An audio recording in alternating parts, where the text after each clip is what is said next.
What's up, guys? Another video on paperwork, your favorite. This one's going to be for our on-call technician checklist and what they sign off on. We'll have it linked in the description below so you can download it and have it for yourself. But even in the beginning, when I only had 3 or 4 people working for Complete Contracting, we kind of rotated who was responsible to work on the weekend.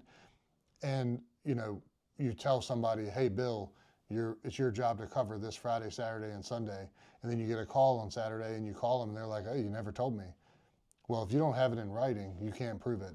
So this is a way to protect you from that and to make sure that everybody knows what the rules are, what the requirements are, and what's needed of them to be able to stay on that on-call schedule. At my company now, people fight to be on it because they get a weekly bonus basically for being on call, and then they get paid 4 hours minimum no matter what the call is for. So even if they go out and they only work like 45 minutes, they get paid for 4 hours. I'll go over all that, but basically it says the availability and requirements: Monday through Friday, 7 to 9, Saturdays and Sundays, 9 to 9, required at any time that we call during those times to be sober and able to go out and work. So they can't be out of town, they can't be gone, they can't be away from their work truck, and they can't be out partying. Technicians must not be under the influence of alcohol, marijuana, drugs, or impairing prescription medications while on call or working. Being impaired is strictly prohibited. Compensation for on-call duty: technicians receive a $150 bonus for each full week on call, and any call responded to will pay a minimum of 4 hours. On here it says follow this policy will result in disciplinary action up to including termination, responsibility, and compliance. So it basically just says you, the technician, understand what this is and that you're going to follow these guidelines, and then they sign it, and then one of the supervisors signs it, then we put it in their file and we keep it forever so that we can make sure that we're all covered, that they know what's expected of them and that we know what we're expecting from them. So I've talked about that in some short videos. I don't know if I've really talked about it in a long form video, but setting the expectation for your employees is probably the most important thing that you can do. Most employees want to come to work.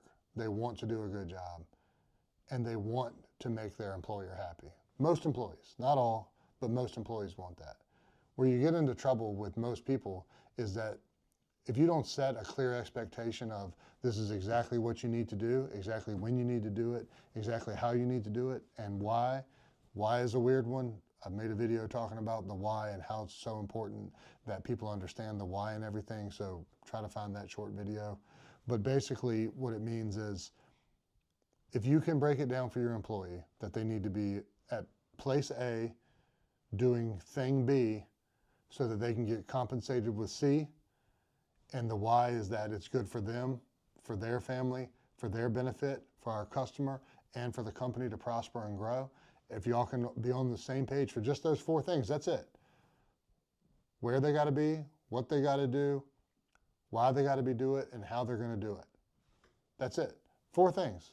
That's all the employee needs for you to have a great relationship between the management and the employee in the company.